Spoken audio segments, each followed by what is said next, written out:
Le fait que de commencer directement le trailer avec une image du chien qui pisse sur l'image, de Superman, c'est vraiment du manque de respect, quoi. C'est comme si moi, genre un jour, je fais une adaptation, je fais mon spin-off de Dragon Ball et je commence avec, avec une image d'un chien qui pisse sur Goku, quoi. C'est comme si je prends le travail de quelqu'un d'autre, un travail qui a un héritage culturel, long de plusieurs décennies derrière moi et que je manque de respect comme ça juste pour montrer que, ouais, c'est moi, je suis le mec cool, quoi. Moi, je m'en fous de ce qui est venu avant. Maintenant, c'est mon truc, la vraie c'est mon truc que je viens de créer qui est la vraie version, quoi. Enfin bref, c'est irrespectueux, quoi. C'est irrévérencieux et c'est même pas seulement le fait de rendre ça dark, c'est en fait, je crois que c'est même, c'est synonyme de notre époque, quoi. C'est vraiment la culture The Boys où il faut manquer de respect à tout, tu prends les super-héros, tu les montres en train de faire une orgie, il y a plein de scènes il y a une scène comme ça dans The Boys, il y en a une scène aussi dans la dernière série de James Gunn, la Peacemaker. C'est vraiment, heu, pipi caca, quoi, littéralement et c'est vraiment une marque d'immaturité. C'est c'est dommage. Donc ouais. On va voir le reste du trailer, mais c'est déjà une très mauvaise impression. Déjà, j'avais pas du tout aimé enfin l'apparition de Crypto dans le film Superman de James Gunn. Je trouve qu'il bousillait le rythme. Le fait que de commencer même, la première scène où on voit Crypto qui tabasse Superman dans la neige, qui lui saute dessus. C'est dans le même style que cette scène du début. En fait, Crypto lui pisse dessus. C'est pas juste le chien, sa cousine lui manque de respect. C'est la première fois qu'on est introduit au personnage à la fin du film. Les gens du Justice Gang lui manquent de respect. Tout le monde lui manque de respect. Mais bon, bref, terminons ce truc et passons au vif du sujet.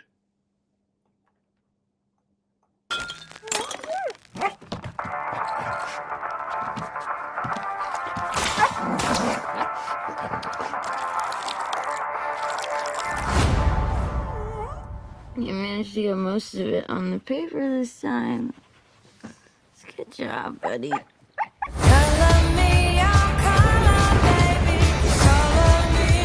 I, Cara Zor-El, hereby declare that 23 will be the best year yet.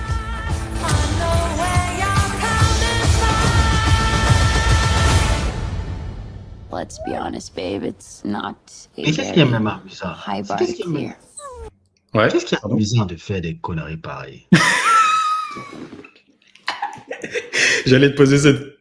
Enfin, j'allais attendre la fin pour te poser la question, mais vas-y, mais vas-y. qu'est-ce que c'est ça?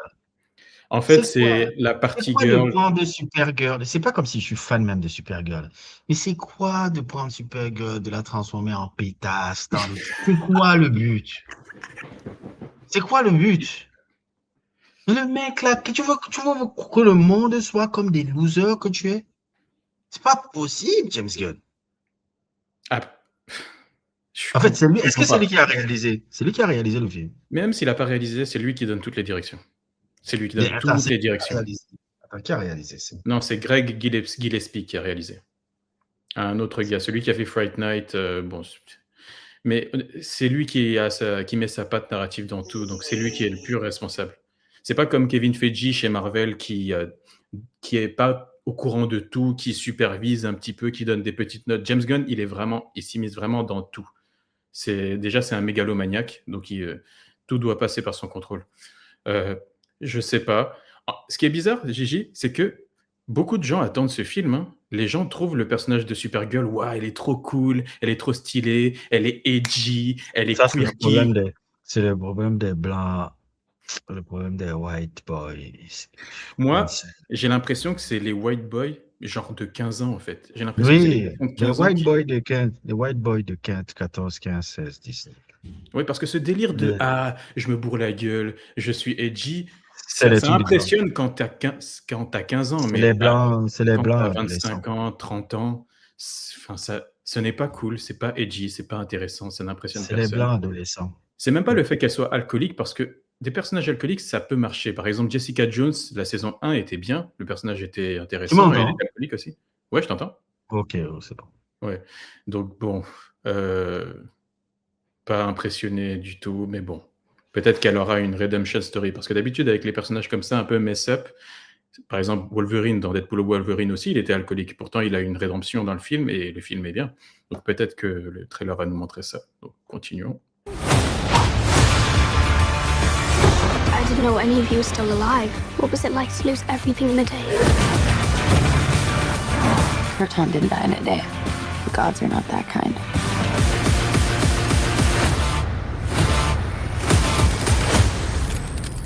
Okay, this does not look like this is gonna end well. For you guys. C'était drôle, hein? Elle fait des petits commentaires sassy au milieu de situations sérieuses. Ah, ah, ah.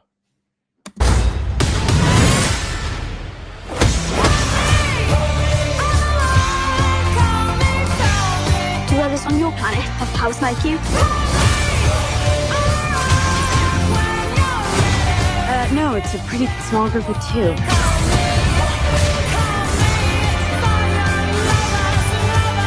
What Superman? Ah, c'était Lobo, joué par Jason Momoa.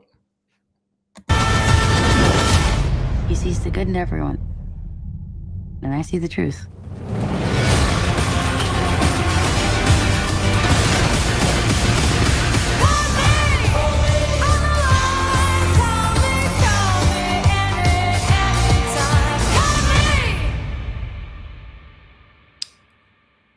OK. Donc, Bien, voilà. Ça fait passer le Superman le Supergirl des années 80 là. Comme un chute. Il était bien ça? Je l'ai pas vu. Ah, c'était n'importe quoi déjà à l'époque. Moi, je trouve que l'interprétation du personnage de Supergirl dans la série là, La seule avec fois où j'aime Chris Supergirl, Benoit, moi, j'aime- c'était bien.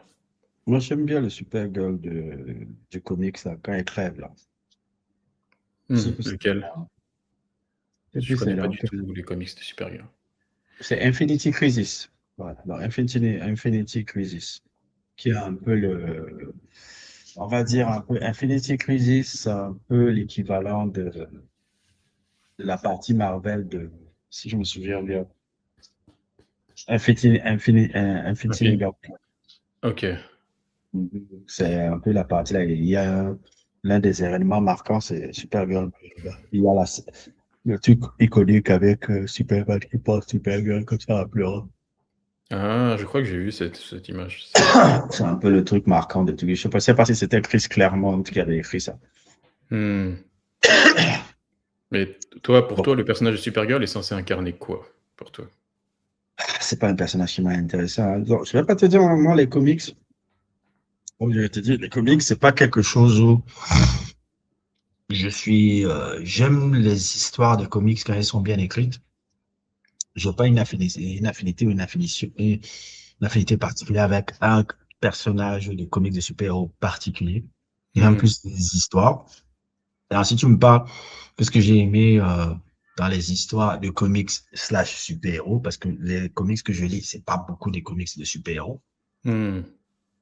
C'est un peu des œuvres un peu comme X-Men, God Loves Man, je sais plus comment ça s'appelle encore là. Ça, c'est le truc qui a inspiré un peu Brian Singer pour faire X-Men 2. C'est God Forgive Men, donc je sais plus exactement. Je crois que c'est Chris Claremont qui avait écrit ça. Et c'est une œuvre très, très profonde où il y a beaucoup de trucs sur le racisme, beaucoup de trucs sur la religion. C'est aussi, pour moi, la meilleure œuvre de X-Men de tous les temps. Ça, c'est une œuvre qui est très bien.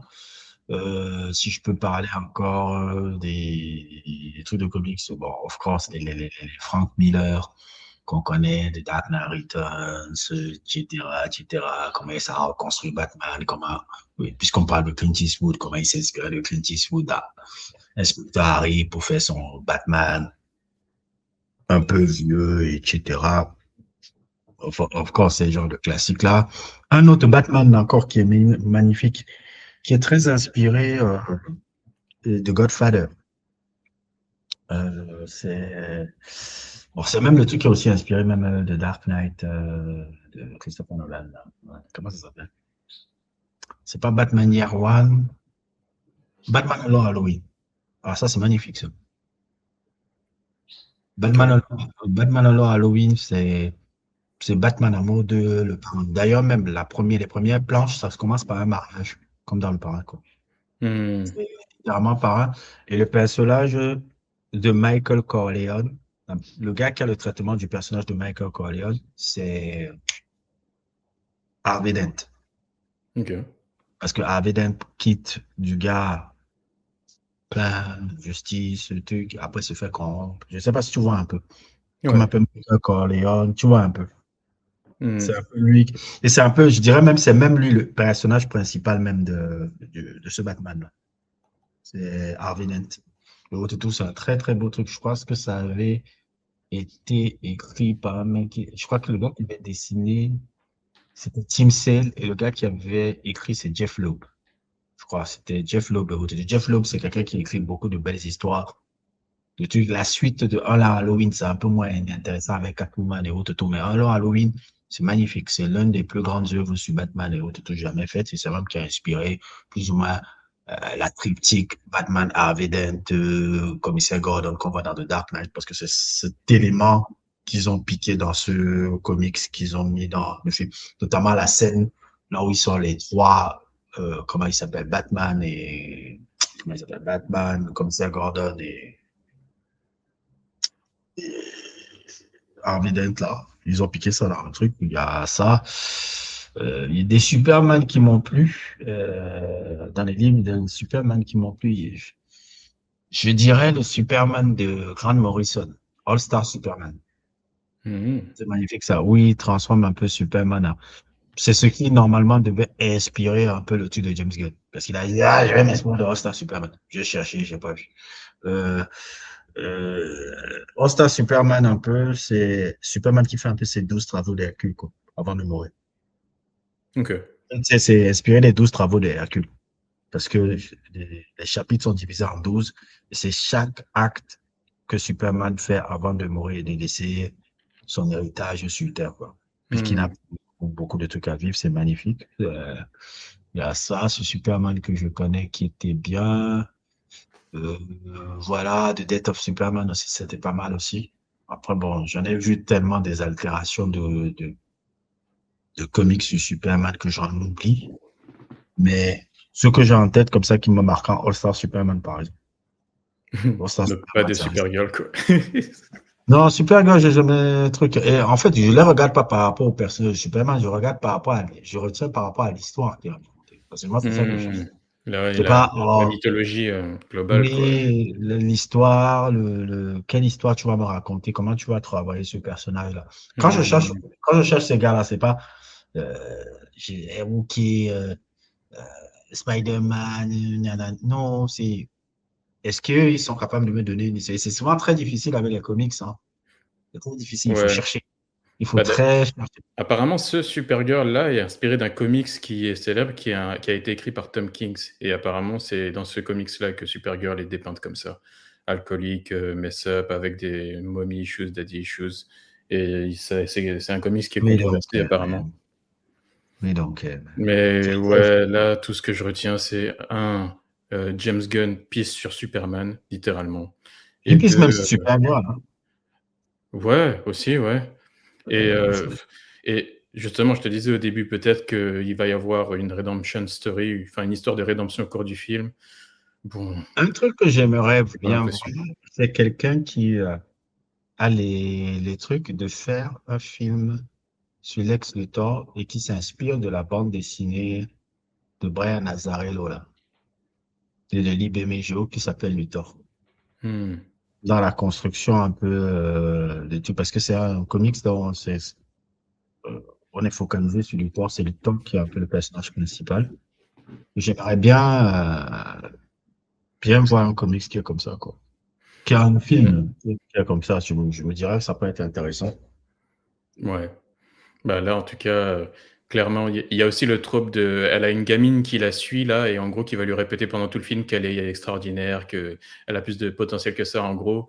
Plutôt que de nous montrer visuellement que le personnage est intéressant, on va avoir un personnage qui la suit pour nous dire aux spectateurs quoi penser d'elle. Et c'est un truc qui revient souvent avec les scénaristes médiocres. Mais bon, bref, quittons ça.